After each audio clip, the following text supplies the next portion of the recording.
অহংকার ঈমানদারদের কাজ নয়, অহংকার মুসলিমদের কাজ নয়। অহংকার করেছিল আবা ওয়াস্তাকবার ওয়া কানা মিনাল কাফিরিন। ইবলিস যখন আল্লাহ রাব্বুল আলামিন আদমকে সৃষ্টি করলেন, সৃষ্টি করার পরে বললেন সমস্ত ফেরেশতারা আদমকে সিজদা করো, সকলেই সিজদা করেছিল ইল্লা ইবলিস। ইবলিস সিজদা করেছিল না, অহংকার করে তিনি আদমকে সিজদা করেছিল না। অহংকার হচ্ছে আপনারা আমার জন্য সাজে না, অহংকার ঈমানদারদের জন্য সাজে না, মুসলমানদের জন্য সাজে না। তাকে আল্লাহ সৃষ্টি করেছেন আগুন দ্বারা, আমার তাপ খালি উঁচু দিকে যায়, আর আদমকে সৃষ্টি করেছেন মাটি দ্বারা, মাটি শুধু নিচের দিকে যায়, মাটি নিচে থাকে আমার চেয়ে, তা আমি কেন ওকে সিজদা করব? এই যে অহংকার। সারা জীবনের জন্য আল্লাহ এই ইবলিসকে অভিশপ্ত করে দিয়েছে, সারা জীবনের জন্য সে পথভ্রষ্ট হয়ে গিয়েছে, তার জন্য আর জান্নাত নেই। আমি অমকে আমার জায়গা দিয়ে ঢুকতে দেব? রাস্তা ঘিরে দাও, দেও রাস্তা ঘিরে। আজকে গরম কোথায়? আজ বৃষ্টি এত কিছুদিন আগে এত বৃষ্টি চেয়েছি আমরা পাইনি কেন? আমরা বর্তমানে প্রত্যেকটি মানুষই পড়াই হিংসার মধ্যে জর্জরিত। আমার জায়গা দিয়ে অমক হাঁটবে, আমার জায়গা দিয়ে অমক হাঁটবে, এটা আমরা সহ্য করতে পারি না। আগুন যেমন কাঠকে খেয়ে ফেলে, আগুন যেমন অরিজিনাল কাঠকে ছাই করে ফেলে, ঠিক তেমনইভাবে হিংসা মানুষের অরিজিনাল ফরজ ইবাদত, নফল ইবাদত, অরিজিনাল সাদেকা, এই সব কিছু হিংসা খেয়ে ফেলবে। সেই দিনে আপনি অসহায়, সেই দিনে আপনি অসহায়। আজকে আমি টাকার সমস্যা, আপনার কাছে যায় 5 টাকা চা, একজনের কাছে চাই, কেউ দিচ্ছেন কেউ দিচ্ছেন না। সুযোগ হলে কেউ দিচ্ছেন, পাচ্ছি, আমার উপকার হচ্ছে। কিন্তু কিয়ামতের ময়দানে আল্লাহর কসম, আপনার উপর যখন এরকম বোঝা চাপিয়ে দেওয়া হবে, আপনার সন্তান আপনাকে বাবা বলে পরিচয় দিবে না, আপনার স্ত্রী আপনাকে স্বামী বলে পরিচয় দিবে না। সেই দিন আপনি সবচাইতে বড় অসহায়, সবচাইতে বড় গরিব আপনি। বর্তমান সময়ে পারিবারিকভাবে, সামাজিকভাবে আমরা জীবন যাপন করছি। এই জীবন যাপন করতে গিয়ে পরিবারের মধ্যে অশান্তি, সামাজিক অশান্তি, শুধু অশান্তি আর অশান্তি, শান্তি কোথাও নেই। পরিবারে শান্তি নেই, সমাজেও শান্তি নেই। কেন এই শান্তি হারিয়ে গেল? কেন এই অশান্তি আমাদের মাঝে বিরাজ করছে? এজন্য সংক্ষিপ্ত আকারে আলোচনা করব মূল 5টি পয়েন্ট, যেই আমলগুলো আমাদেরকে বর্জন করতে হবে শান্তি পেতে হলে, পরিবারে শান্তি পেতে হলে, সামাজিক শান্তি পেতে হলে অবশ্যই এই 5টি আমল আমাদের বর্জন করতে হবে।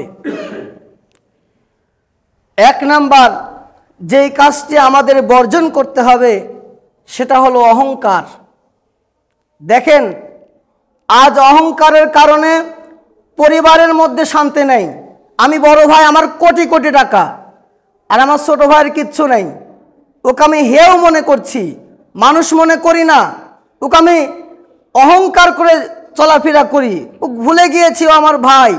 অন্য একটা জায়গায় দাওয়াত বাড়িতে গিয়ে পরিচয় দিতে লজ্জা লাগে, ও আমার ছোট ভাই, কারণ সম্পদ নেই তো, ওর পোশাক ভালো না। এই যে আপনার মধ্যে অহংকার, আমার মধ্যে অহংকার, আজ অহংকারের কারণে পরিবার এবং সমাজের মধ্যে অশান্তি বিরাজ করছে। আন আব্দুল্লাহ ইবনে মাসউদ রাদিয়াল্লাহু তাআলা আনহু قال قال رسول الله صلى الله عليه وسلم لا يدخل الجنة। আল্লাহর নবী বলছেন, ওই ব্যক্তি জান্নাতে প্রবেশ করতে পারবে না। আজকে আমরা জান্নাত শব্দটা বারবার শোনার কারণে আমাদের কাছে জান্নাতটা কেমন যেন তুচ্ছ মনে হয়, ছোট মনে হয়ে গিয়েছে আমাদের কাছে। আল্লাহর নবী বলছেন জান্নাত ওই ব্যক্তি পাবে না।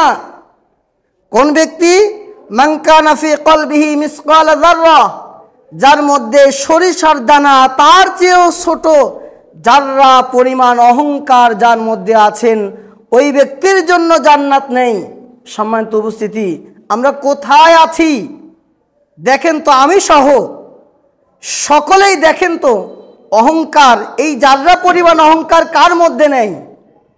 কার মধ্যে যাররা পরিমাণ অহংকার নেই?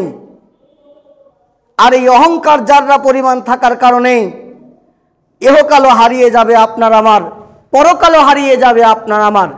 এবার যখনই আল্লাহর নবী এই কথা বললেন যে যাররা পরিমাণ অহংকার থাকলে সে জান্নাতে যাবে না, তখন সাহাবীরা বললেন, ইয়া রাসূলুল্লাহ, যে ইন্নার রাজুলা, একজন ব্যক্তি, ইউহিব্বু আন ইয়াকুনা সাওবাহু হাসানান, সে ভালোবাসে সুন্দর পোশাক পরতে, ওয়া নালুহু হাসানাহ, সে ভালোবাসে সুন্দর জুতা পরতে। তো আল্লাহর নবী, সুন্দর জুতা, সুন্দর পোশাক পরলে কি অহংকার হয়? এটা কি অহংকারের কাজ? সুন্দর পোশাক পরা, ভালো জুতা পরা? তখন আল্লাহর নবী বললেন, ইন্নাল্লাহ ইউহিব্বুল জামাল, যে আল্লাহ রাব্বুল আলামিন সুন্দর, আর ইউহিব্বুল জামাল, তিনি সৌন্দর্যকেই পছন্দ করেন। ভালো পোশাক পরেন, সমস্যা নেই, ভালো জুতা পরেন, সমস্যা নেন, ভালো খান, কোনো সমস্যা নেই। তবে বুঝবেন কিভাবে আপনার মধ্যে অহংকার এসেছেন? আল্লাহ নবী বলছেন, আল কিবরু বাতরিল হাক্কি, আল কিবরু বাতরিল হাক্কি, যখন আল্লাহর সত্য দিনটা আপনার কাছে তুচ্ছ হয়ে যাবে। ভালো পোশাক পরেছেন, ভালো খাচ্ছেন, আল্লাহর ইবাদত থেকে ভুলে আসতেছেন, আল্লাহর ইবাদত করছেন না, অগন্তুন নাস, এবং মানুষকে আপনি ভুলে যাচ্ছেন, তুচ্ছ মনে করছেন। যখনই আপনার বন্ধু ছোট থেকে বড় হয়েছেন, আপনি হয়েছেন ধনী, আমি হয়েছি গরিব, আমি ব্রিজের পাশে দাঁড়িয়ে আছি, আপনি ধনী বন্ধু আমার পাশ দিয়ে যাচ্ছেন, সুন্দর পোশাক পরিধান করে যাচ্ছেন, আমার দিকে তাকাচ্ছেনও না, আমার দিকে তাকাচ্ছেনও না, কথা তো দূরের কথা। এই যে আপনার ছোটকালের বন্ধুকে আপনি ভুলে গেলেন কেন? এই পোশাকের গৌরবে, আপনার চলাফেরার গৌরবে, বড় গাড়িতে চড়েন এই গৌরবে আপনি সেই বন্ধুকে ভুলে গেলেন, বন্ধুর সঙ্গে অহংকার করে চলছেন। সম্মানিত উপস্থিতি, ভালো পোশাক পরলে দোষের নেই, তবে ভালো পোশাক পরেছেন, রাস্তায় চলার পথে যার সঙ্গে দেখা হয় কথা বলেন, মানে এমন যেন না হয় যে আমি এত সুন্দর পোশাক পরেছি, ওর সাথে কথা বলে 2 মিনিট সময় নষ্ট করা আমার প্রয়োজন নেই, প্রয়োজন নেই 2 মিনিট কথা বলার। ওর সঙ্গে কথা বলতে গেলে আমার কেঁদো লাগতে পারে, প্রয়োজন নেই আমার কথা বলার। এই যে আপনার মধ্যে অহংকার চলে আসলো, পোশাকের কারণে হোক, চলাফেরার কারণে হোক, সম্মানিত উপস্থিতি, এই অহংকার থেকে আপনাকে আমাকে বাঁচতে হবে, বাঁচতে হবে অহংকার থেকে। অহংকার পৃথিবীর কারোর মানায় না, অহংকার শুধু আল্লাহর মানায়, অহংকার শুধু আল্লাহর মানায়। আর সেই অহংকার আমরা দুনিয়ায় যে যেমন পারছি অহংকার করে দুনিয়ায় জীবনযাপন করছি। আন আব্দুল্লাহ ইবনে মাসউদ রাদিয়াল্লাহু তাআলা আনহু قال قال رسول الله صلى الله عليه وسلم, যে আল্লাহর নবী সাল্লাল্লাহু আলাইহি সাল্লাম বলছেন, যে ব্যক্তি অহংকার করবে, قال الله تعالى, আল্লাহ তাআলা বলেন, হাদিসে কুদসি আল্লাহ তাআলা বলছেন, আল কিবরিয়া রিদাই, অহংকার আমার চাদর। আমরা যে চাদর গায়ে দিই না, অহংকার আমার চাদর। আল্লাহ তাআলা বলছেন, ওয়াল আজমাতু ইজারি, আর এই নুঙ্গি হচ্ছে আমার, এই নুঙ্গি হচ্ছে আমার দাম্ভিকতা, এই নুঙ্গি হচ্ছে আমার শ্রেষ্ঠত্ব। তাহলে অহংকার আল্লাহর চাদর, আর নুঙ্গি হলো আল্লাহর শ্রেষ্ঠত্ব, আল্লাহর শ্রেষ্ঠত্ব হলো নুঙ্গি। তার মানে কেউ যদি অহংকার করে সে আল্লাহর চাদর ধরে টান মারে, কেউ যদি দাম্ভিকতা দেখায়, কেউ যদি শ্রেষ্ঠত্ব দেখায়, সে আল্লাহর নুঙ্গি ধরে টান মারে। আল্লাহর নুঙ্গি, আল্লাহর চাদর, এটা আপনি আমি টানা হেঁচড়া করছি। বলেন তো, আল্লাহর চাদর ধরে টান মেরে কেউ দুনিয়ায় শান্তি পেতে পারে? তার পরিবারে শান্তি আসতে পারে? সেই সমাজে শান্তি আসতে পারে? পারে না। আর আমি, আমার টাকা পয়সা হয়েছে, আমি দাম্ভিকতা দেখাই, তাই আল্লাহ নবী সাল্লাল্লাহু আলাইহি সাল্লাম বলছেন, যে আল্লাহ তাআলা হাদিসে কুদসিতে বলছেন, ফামান নাজানি ওয়াহিদাম মিনহুমা, কেউ যদি দাম্ভিকতা দেখায়, কেউ যদি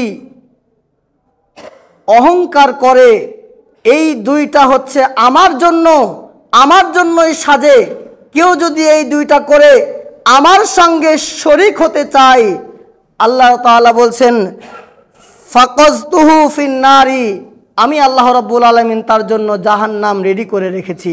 সম্মানিত উপস্থিতি, বলছিলাম যে আপনি অহংকার করে দুনিয়ায় জীবন যাপন করছেন। অহংকার কোনো সৃষ্টির মানায় না, অহংকার হলো স্রষ্টার। অহংকার হলো স্রষ্টার, আর এই অহংকার হলো আল্লাহর চাদর। আল্লাহর চাদর ধরে টান মেরে পৃথিবীতে কেউ শান্তিতে জীবন যাপন করতে পারে না। এজন্য আমাদের পরিবারে এবং সমাজে অহংকার বিরাজ করছে। এই অহংকারের কারণে আমাদের পরিবার এবং সমাজে আজ শান্তি নেই, শুধু অশান্তি আর অশান্তি। সম্মানিত উপস্থিতি, তাহলে প্রথম নাম্বার, যদি পরিবারে এবং সমাজে শান্তি আনতে চাই, তাহলে অবশ্যই অহংকার থেকে আপনাকে আমাকে বেঁচে থাকতে হবে। অহংকার ইমানদারদের কাজ নয়, অহংকার মুসলিমদের কাজ নয়। অহংকার করেছিল আবা ওয়াস্তাকবার ওয়া কানা মিনাল কাফিরিন। ইবলিস যখন আল্লাহ রাব্বুল আলামিন আদমকে সৃষ্টি করলেন, সৃষ্টি করার পরে বললেন সমস্ত ফেরেশতারা আদমকে সিজদা করো, সকলেই সিজদা করেছিল ইল্লা ইবলিস। ইবলিস সিজদা করেছিল না, তিনি আবা ওয়াস্তাকবার ওয়া কানা মিনাল কাফিরিন, অহংকার করে তিনি আদমকে সিজদা করেছিল না। সম্মানিত উপস্থিতি, অহংকার হচ্ছে আপনারা আমার জন্য সাজে না, অহংকার ইমানদারদের জন্য সাজে না, মুসলমানদের জন্য সাজে না। এজন্য ওই ইবলিস অহংকার করেছিল যে খলাকতানি মিন নার ও খলাকতাহু মিন তিন, আমাকে আল্লাহ সৃষ্টি করেছেন আগুন দ্বারা, আমার তাপ খালি উঁচু দিকে যায়, আর আদমকে সৃষ্টি করেছেন মাটি দ্বারা, মাটি শুধু নিচের দিকে যায়, মাটি নিচে থাকে আমার চেয়ে, তা আমি কেন ওকে সিজদা করব? এই যে অহংকার, সারা জীবনের জন্য আল্লাহ এই ইবলিসকে অভিশপ্ত করে দিয়েছে। সারা জীবনের জন্য সে পথভ্রষ্ট হয়ে গিয়েছে, তার জন্য আর জান্নাত নেই। এজন্য আমাদের অবশ্যই পরিবার এবং সমাজে শান্তি আনতে হলে অহংকার থেকে আপনাকে আমাকে বেঁচে থাকতে হবে। দ্বিতীয় নাম্বার, গীবত, পরনিন্দা, চগলখড়ি। যেই গীবতের কারণে আজকে সমাজের মধ্যে বিশৃঙ্খলা, পরিবারের মধ্যে বিশৃঙ্খলা। এই গীবত এটা কবিরা গুনাহ, আর এই কবিরা গুনাহ থেকে আপনাকে আমাকে বেঁচে থাকতে হবে। ক্বালা রাসূলুল্লাহ সাল্লাল্লাহু আলাইহি ওয়াসাল্লাম আতাদরুনা মাল গীবাহ, আল্লাহর নবী সাহাবীদেরকে বললেন তোমরা কি জানো গীবত কি? ভালো করে শুনবেন, তোমরা কি জানো গীবত কি? তখন সাহাবীরা বললেন যে আল্লাহু ওয়া রাসূলুহু আলাম, আল্লাহ এবং তার রাসূলই ভালো জানেন গীবত কি। তখন আল্লাহ নবী সাল্লাল্লাহু আলাইহি ওয়াসাল্লাম বলেন যিকরুকা আখাকা, তুমি তোমার ভাইয়ের ব্যাপারে এমন একটা কথা মানুষকে বললে, তুমি তোমার ভাইয়ের ব্যাপারে এমন একটা কথা মানুষকে বললে, বিমা ইয়াকরাহু, ওই কথাটা তোমার ভাই যদি শোনে তাহলে তোমার ভাইয়ের মন খারাপ হবে, তোমার ভাই অপছন্দ করবে, তোমার ভাই কষ্ট পাবে। এটাই হলো গীবত। আমি আমার ভাইয়ের অনুপস্থিতিতে এমন একটা কথা আপনাদেরকে বললাম, যেই কথাটা পরবর্তীতে আমার ভাই যদি শোনে তাহলে ভাই কষ্ট পাবে, ভাইয়ের মন খারাপ হবে। আল্লাহর নবী বলছেন এটাই গীবত। তাহলে আমরা দেখেন, শুধু চায়ের দোকান নয়, মসজিদ, মাদ্রাসা, যত জায়গা আছে, আমরা অধিকাংশ জায়গায় একজন আরেকজনের গীবত নিয়ে জীবন অতিবাহিত করছি। একজন আরেকজনের গীবত না করলে আমাদের শান্তি লাগে না, গল্পে কোনো মজা আসে না। সম্মানিত উপস্থিতি, এখন সাহাবীরা বললেন আফারাআইতা ইন কানা ফি আখি মা তাকুলু, আল্লাহর নবী আমার ভাই যদি আসলেই চুরি করে তাহলেও কি আমি তাকে তার অনুপস্থিতিতে তাকে চোর বলে গালি দেব না? বা আমার ভাই আসলেই যদি একটা কথা বলে থাকে, আমি তার অনুপস্থিতিতে যদি আমি বলি, তাহলে কেউ গীবত হবে? আল্লাহর নবী বললেন তাহলেও গীবত হবে। আমি বলেছি অমুক খারাপ, এই কথাটা আপনি আরেক ভাইকে বলছেন যে হুজুর বলেছেন অমুক খারাপ, আমি বলেছি কথাটা সত্য, আপনি আবার অন্যজনকে বলে দিলেন। এই বলে দেওয়ার কারণে আমি শুনে আমার মনে যদি কষ্ট লাগে, এটাই হলো গীবত। কারণ আমি চাইনি যে আমার এই কথাটা আর একজনকে বলুক কেউ। সম্মানিত উপস্থিতি, আমরা কোথায় আছি? আমরা কিভাবে জান্নাত পাবো? 1999 জন জাহান্নামী, একজন মাত্র জান্নাতি, সেই জামানায় আমরা বসবাস করছি। দেখতে গেলে দেখা যায় আমাদের প্রত্যেকের মধ্যেই এই গীবত নামক কবিরা গুনাহ আমাদের প্রত্যেকের মধ্যে রয়েছে। আজকে মা ছেলের কাছে গীবত করছে বোন নামে, বউ স্বামীর কাছে গীবত করছে মায়ের নামে। এই গীবতের কারণে প্রথমে আলাদা হয়, তারপরে ঝামেলা করে, সমাজের মধ্যে পরিবারের মধ্যে শান্তি থাকে না, কেউ কাউকে দেখতে পারে না, সমাজের মধ্যে অশান্তি কারণ একটাই, পরিবারের মধ্যে অশান্তি কারণ একটাই, এই যে একজনের কথা আর একজনকে লাগিয়ে দিয়ে পরিবারের মধ্যে অশান্তি সৃষ্টি হয়, শান্তি আর পাওয়া যায় না। এজন্য সম্মানিত উপস্থিতি, দ্বিতীয় নাম্বার, অবশ্যই আপনাকে আমাকে গীবত থেকে দূরে থাকতে হবে। এই গীবত একটা কবিরা গুনাহ, জঘন্যতম অপরাধ। এবং আরেকটি হাদিস এসেছেন যে ইন্নার রজুলা, একজন ব্যক্তি লায়ুতা কিতাবাহু মানসুরন, কিয়ামতের ময়দানে উপস্থিত হবে। কিয়ামতের ময়দানে তার খাতা, তার আমল নামা তার কাছে দেওয়া হবে। ফায়াকুল, সে বলবে ইয়া রব্বি, হে আমার রব, ফাআইনা কাজা ও কাজা, হে আমার রব, আপনি যে আমল নামা আমার হাতে দিয়েছেন, এই আমল নামায় তো আমি আমার ওই অমুক দিনের অমুক কাজ, অমুক ভালো কাজ করেছি, সেটা কোথায়? সে আমলগুলো কোথায়? আমি তো নামাজ পড়েছি, হজ করেছি, যাকাত করে দিয়েছি, ভালো কাজ করেছি, সাদাকা করেছি। আল্লাহ, আপনি যে আমাকে একটা কিতাব দিয়েছেন আমার আমল নামা পড়ার জন্য, সেই আমলগুলো কোথায় আল্লাহ? তখন আল্লাহ রাব্বুল আলামিন বলবেন মুহিতু বিইগতিয়াবিকান নাস, ওই যে তুমি মানুষের নামে গীবত করেছিলে, পরনিন্দা করেছিলে, চগলখড়ি করেছিলে, যার কারণে সেই ভালো আমলগুলো আজকে তোমার আমল নামা থেকে উঠিয়ে নেওয়া হয়েছে। সম্মানিত উপস্থিতি, এই জন্য অবশ্যই অবশ্যই আপনাকে আমাকে গীবত থেকে দূরে থাকতে হবে, পরনিন্দা থেকে দূরে থাকতে হবে। তাহলে দ্বিতীয় নাম্বার, পারিবারিক ও সামাজিক শান্তি আনতে হলে অবশ্যই আপনাকে আমাকে গীবত থেকে দূরে থাকতে হবে। তৃতীয় নাম্বার, মূল 5টি বিষয়। তৃতীয় নাম্বার, প্রতিবেশীর সাথে খারাপ আচরণ থেকে আপনাকে দূরে থাকতে হবে।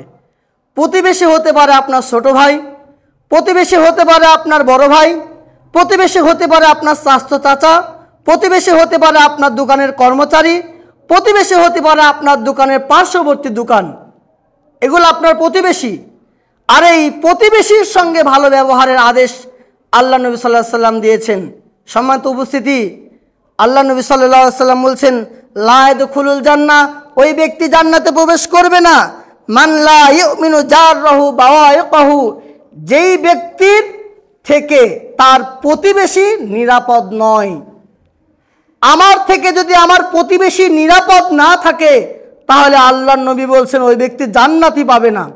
দেখেন তো খুঁজে, নিজে নিজেই ভাবেন তো, আপনার মাধ্যমে, আমার মাধ্যমে আপনার আমার প্রতিবেশী সুখে আছে কিনা, ভালো আছে কিনা? না, প্রতিদিন ময়লা ফেলা নিয়ে ঝামেলা করি, পানি নিয়ে আলে ঝামেলা করি, আল ঠেলা নিয়ে ঝামেলা করি, এগুলা প্রতিবেশীর সঙ্গেই বেশি হয়।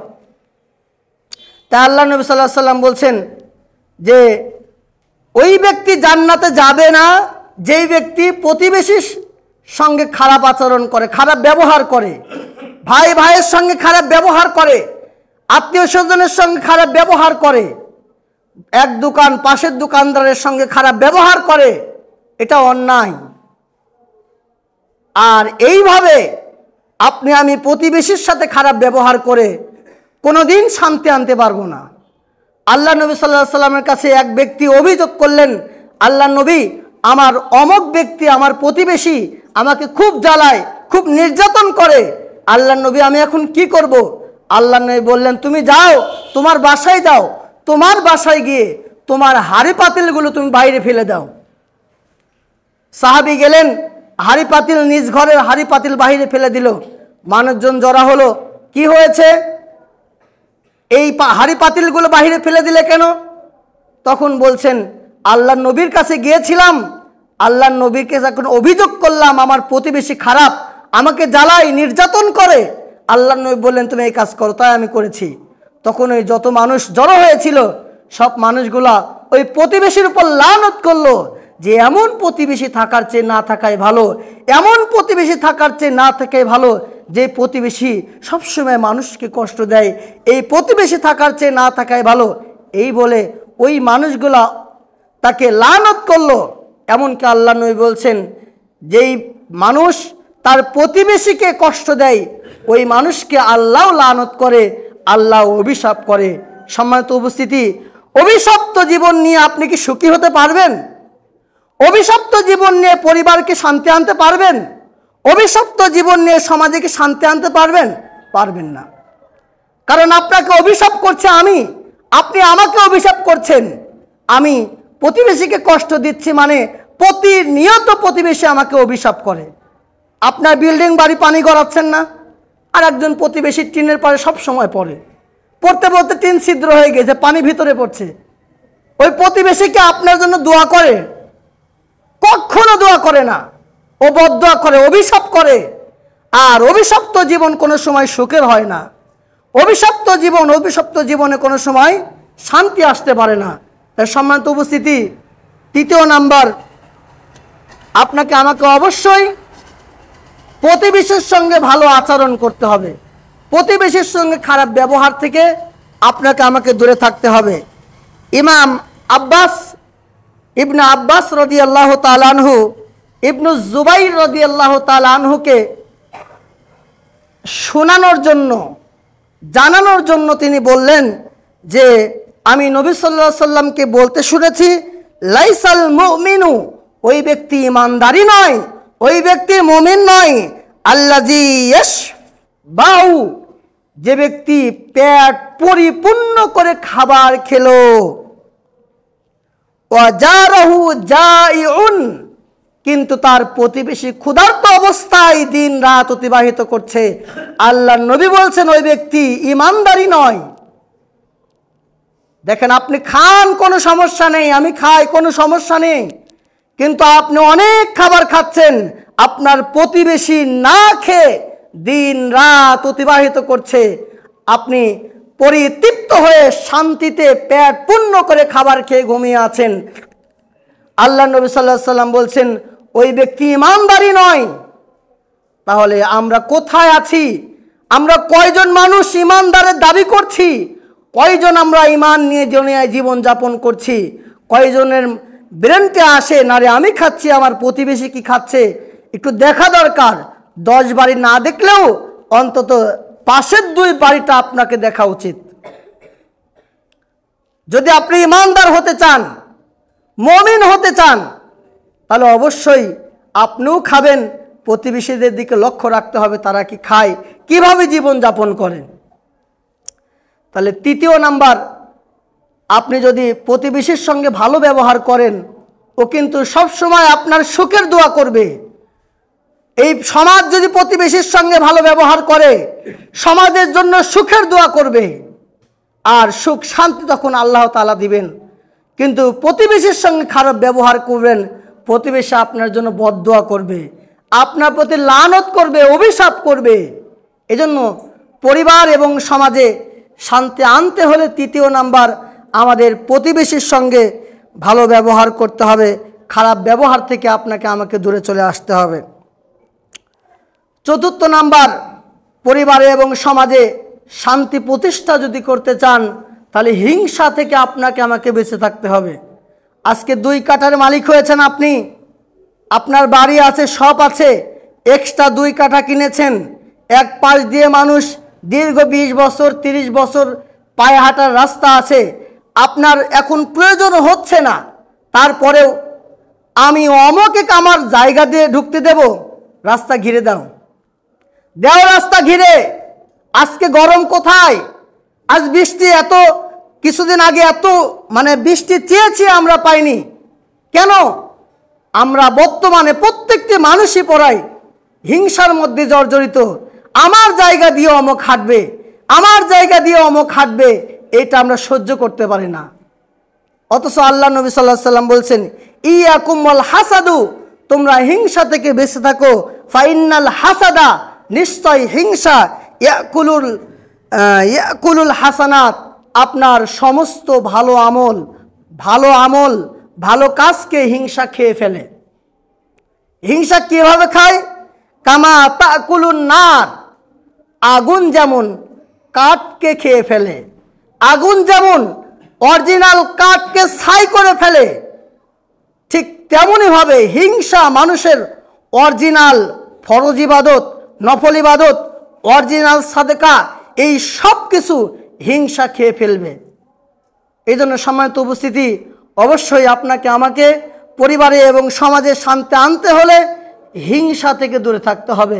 আজকে হিংসায় আমরা জর্জরিত হয়ে গিয়েছি, যে যেখানেই যেই কর্ম করি না কেন হিংসা আর হিংসা। আর এই হিংসার কারণেই আজকে আমাদের সমাজে, আমাদের পরিবারে শান্তি নেই। পরিবারে এবং সমাজে শান্তি আনতে হলে 4 নাম্বার, আপনাকে আমাকে হিংসা থেকে দূরে থাকতে হবে, হিংসা মুক্ত জীবন আনতে হবে। 5 নাম্বার, পারিবারিক ও সামাজিক শান্তি প্রতিষ্ঠায় যে কাজটি বর্জন করবেন সেটা হলো জুলুম। আল্লাহ বলছেন, ইন্নী হাররামতু যুলমা আলা নাফসি, নিশ্চয় আমি আল্লাহ আমার উপর জুলুমকে হারাম করে দিয়েছি। আল্লাহ তার নিজের উপরেই জুলুমকে হারাম করে দিয়েছেন। অর্থাৎ পৃথিবীতে কোনো মানুষের উপর জুলুম করলে এটা হারাম। এই জুলুমকারী ইনি হারাম কাজ করেছে, এটা অবৈধ কাজ করেছে। আজকে আমাদের সমাজে জুলুম ঘরে ঘরে চলে। ভাই ভাইয়ের সঙ্গে জুলুম করে, প্রতিবেশী প্রতিবেশীর সঙ্গে জুলুম করে, এক পরিবার আর এক পরিবারের উপর জুলুম করে। এই জুলুম থেকে আপনাকে আমাকে বেঁচে থাকতে হবে। সম্মানিত উপস্থিতি, একটা জিনিস মনে রাখবেন, যে আজকে আপনি জুলুম করেছেন, টাকা পয়সা নিচ্ছেন, আইল ঠেলে খাচ্ছেন, জোর করে খাচ্ছেন, মনে রাখবেন একদিন আপনার এই দুনিয়া থেকে চলে যেতেই হবে। সেই কিয়ামতের দিনে আপনাকে অবশ্যই হিসাব দিতে হবে। আল্লাহ নবী সাল্লাল্লাহু আলাইহি সাল্লাম বললেন সাহাবীদেরকে, আতাদরুন আমাল মুফলিস, সাহাবীরা তোমরা কি জানো গরিব কারা? তখন সাহাবীরা বললেন, আল্লাহ নবী, যারা খেতে পায় না, যাদের পোশাক নেই, যাদের গায়ে স্যান্ডেল নেই, তারা গরিব, তারা অসহায়। তা আল্লাহ নবী বললেন, লা, তারা গরিব না, তারা অসহায় না, প্রকৃতপক্ষেই মুফলিস তারা, গরিব অসহায় তারা, যারা কিয়ামতের ময়দানে অসংখ্য নামাজ নিয়ে যাবে, অসংখ্য হজ নিয়ে যাবে, অসংখ্য যাকাতের সওয়াব নিয়ে যাবে, সাদাকা নিয়ে যাবে, সব ভালো ভালো আমল নিয়ে যাবে। ওই আমলগুলা এক এক করে যখন মানুষকে দিয়ে দেওয়া লাগবে, সহায় হয়ে যাবে। আপনি নামাজ পড়েছেন, যাকাত দিয়েছেন, আমাকে একটা থাপ্পড় মেরেছেন, আমার গীবত করেছেন, আমার সম্মান নষ্ট করেছেন, আমি কিয়ামতের ময়দানে বলবো, আল্লাহ আমার সঙ্গে খারাপ ব্যবহার করেছে, আমার জমি অন্যায়ভাবে দখল করেছে। আল্লাহ বলবে, তুমি কি চাও? আল্লাহ, আমি ওর সওয়াব চাই। এভাবে আমাকে সওয়াব দিবে, আপনাকে সওয়াব দিবে, আরেকজনের সওয়াব দিবে। সওয়াব দিতে দিতে দিতে দিতে ওর সওয়াব সব শেষ, কিন্তু এখনো খরিদ্দার বাকি। আবার আসবে, আল্লাহ আমি ও আমার সঙ্গে খারাপ আচরণ করেছিল, আমাকে জুলুম করেছিল, আল্লাহ আমি ওর নেকি চাই। আল্লাহ বলবে, ওর তো কোনো নেকি নেই, যা ছিল সব শেষ। তখন ওই ব্যক্তি বলবে, আল্লাহ তাহলে আমার যে পাপগুলো আছে, এই পাপগুলো তুমি তার কাঁধের উপর, তার ঘাড়ের উপর দিয়ে দাও। তখন আল্লাহ রাব্বুল আলামিন দিয়ে দিবেন। এইভাবে একের পর এক এসে তার উপরে শুধু পাপ চাপতে থাকবে, পাপ চাপতে থাকবে। সম্মানিত উপস্থিতি, সেই দিনে আপনি অসহায়, সেই দিনে আপনি অসহায়। আজকে আমি টাকার সমস্যা, আপনার কাছে যায় 5 টাকা চাই, একজনের কাছে চাই, কেউ দিচ্ছেন কেউ দিচ্ছেন না। সুযোগ হলে কেউ দিচ্ছেন, পাচ্ছি, আমার উপকার হচ্ছে। কিন্তু কিয়ামতের ময়দানে আল্লাহর কসম, আপনার উপর যখন এরকম বোঝা চাপিয়ে দেওয়া হবে, আপনার সন্তান আপনাকে বাবা বলে পরিচয় দিবে না, আপনার স্ত্রী আপনাকে স্বামী বলে পরিচয় দিবে না। সেই দিন আপনি সবচাইতে বড় অসহায়, সবচাইতে বড় গরিব আপনি। সম্মানিত উপস্থিতি, এই জন্য অবশ্যই 5 ওয়াক্ত সালাত ভালো কাজ করার পাশাপাশি আপনাকে আমাকে জুলুম থেকে বেঁচে থাকতে হবে, মানুষকে কষ্ট দেওয়া থেকে বেঁচে থাকতে হবে। তাই আসুন আজকে যে 5টি পয়েন্ট আলোচনা করলাম, যে প্রথমেই অহংকার থেকে বেঁচে থাকতে হবে, দ্বিতীয় নাম্বার গীবত থেকে বেঁচে থাকতে হবে, তৃতীয় নাম্বার হিংসা থেকে বেঁচে থাকতে হবে, চতুর্থ নাম্বার প্রতিবেশীকে কষ্ট না দেওয়া থেকে বিরত থাকতে হবে, আর পঞ্চম নাম্বার জুলুম থেকে বিরত থাকতে হবে। এই 5টা আমল, এই 5টা কাজ যদি আমরা আমাদের অন্তর থেকে মুছে দিতে পারি, তাহলে ইনশাআল্লাহ আল্লাহ রাব্বুল আলামিন যদি চান, আপনার পরিবারে শান্তি আসবে, আপনার সমাজে শান্তি আসবে, শান্তিতে জীবন যাপন করতে পারবেন। আজকে আমরা মনে করি একটা বিপদ এসেছেন, এই বিপদটাই আমার বড় বিপদ, এই বিপদটা চলে গেলে একটু বাঁচি। তো এই বিপদ যেতে যেতে আরেকটি বিপদ চলে আসে, আরেকটা বিপদ চলে আসে, শান্তির দেখা মেলে না। শান্তির দেখা মিলতে হলে অবশ্যই এই 5টি কাজ আপনাকে আমাকে বর্জন করে দুনিয়ায় জীবন যাপন করতে হবে। আল্লাহ রাব্বুল আলামিন আজকের যে সংক্ষিপ্ত আলোচনার বিষয় যে 5টি ছিল, এই 5টি আমল আমরা যেন বর্জন করে সকলেই এক হয়ে দুনিয়ায় জীবন যাপন করতে পারি, পারিবারিকভাবে সামাজিকভাবে শান্তিতে জীবন যাপন করতে পারি। আল্লাহ তৌফিক দান করুন, সকলে বলে আল্লাহুম্মা আমিন। এবার আজকের জুমার সংক্ষিপ্ত আলোচনা এখানে শেষ করছি। ওয়া আখির দাওয়ানা আনিল হামদুলিল্লাহি রাব্বিল আলামিন।